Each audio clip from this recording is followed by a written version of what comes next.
سابسکرایبرای این چنل یوتیوب رو ببینین. فقط از طریق ای آی به دست آورده 3 میلیون سابسکرایبر و یا هم چنل های یوتیوب به این شکل ببینین چند میلیون ویو فقط از ای آی. یا هم این چنل اینستاگرام فقط از طریق ای آی.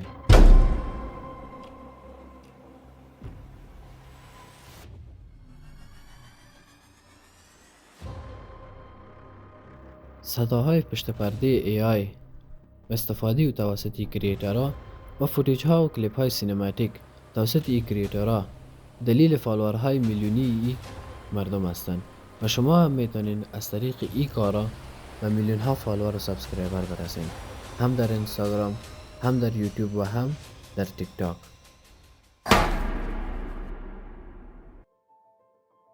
از وقتی که اپلیکیشن های ای آی در بازار معرفی شد، کار در یوتیوب بسیار آسان تر شد. چون قبلا مردم به خاطر شروع یوتیوب تجهیزات بسیار زیادی مثل کامera و بسیار چیزهای دیگه ضرورت داشتن، اما فعلا فقط به استفاده اپلیکیشن های ای آی ضرورت دارن. یک فرصت است به تمام جوانایی که هیچ سرمایه ندارن و میخواستن که بدون کدام سرمایه عاید داشته باشن. بهترین راهش همین است. یاد بگیرین چطور از ای آی در زندگی روزمره خود استفاده کنین. چی در کارهای روزمره، چی در سوشال میدیا و چی به کسب درآمدتان.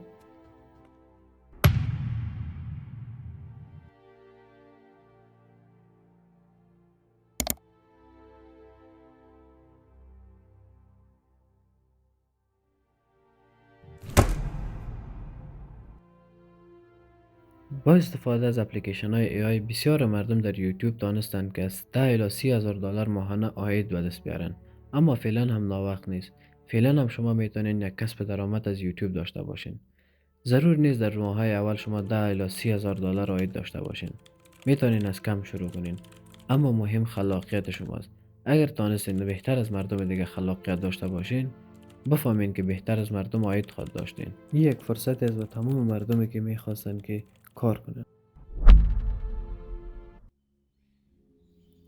بزرگترین راز موفقیت مردم بزرگ خلاقیتشان است.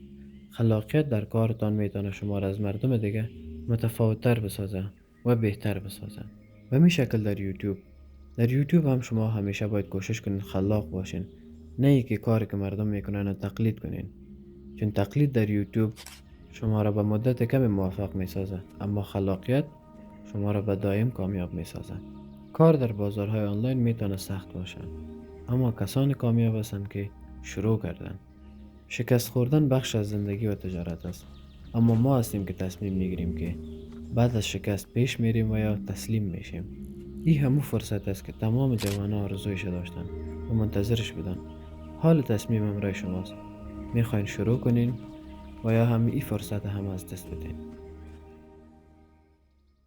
تمام ما شما تقریبا امروز از تلفن استفاده میکنیم و از سوشال میدیا. چرا یوزر باشیم وقتی میتونیم در همون وقت کریئتور شویم و یک کسب درآمد داشته باشیم؟ از وقتی که در تلفن همراهتان مصرف میکنین میتونین به یک شکل درست استفاده کنین و بدون کدام سرمایه گذاری اضافه عاید داشته باشین.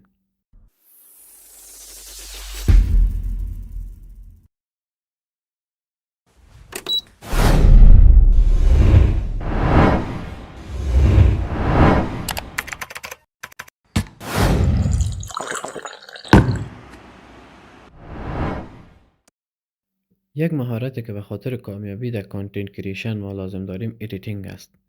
تقریبا امروزه تمام مردم با ادیتینگ آشنا هستند.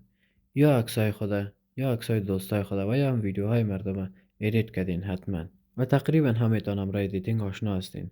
چرا از این مهارتی که دارین استفاده نمیکنین و این مهارت ارزشمندتان پیشرفت نمیدین؟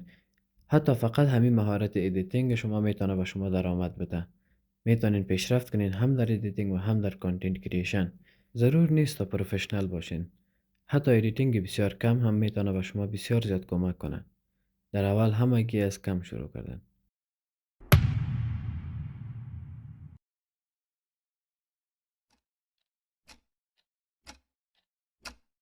زمان منتظر هیچ کس نیست. زمان کار خود ادامه میده. ما و شما هم باید مثل زمان کار خود هر روز ادامه بدیم. امروز شروع کنیم، فردا ادامه بدیم، پس فردا ادامه بدیم و هر روز ادامه بدیم. ادامه دادن است که کار ما و شما را به موفقیت میرسانه. کسانی که تا آخر کار خود ادامه نمیدن، او کسایی هستند که در هیچ جای پیشرفت نمیکنن، نه در زندگی خود و نه در تجارت خود. به خود نگویین که یک روز شروع میکنیم، بگویین امروز شروع میکنیم. نه تنها کانتنت کریشن، صدها راه تجارت آنلاین است. فقط باید شما زحمت بکشین و راهش پیدا کنین. در ویدیوی بعدی خود به شکل عملی به شما یک ویدیو توسط AI به یوتیوب جور میکنم تا به شما یاد بدم که چقدر آسان است به یوتیوب ویدیو جور کردن و عاید از یوتیوب. وقتش است که شروع کنین و به استقلال که لایقش هستین برسین، چون زمان استراحت نیست. جوانی وقت استراحت نیست، وقت کار است، وقت مسئولیت پذیری.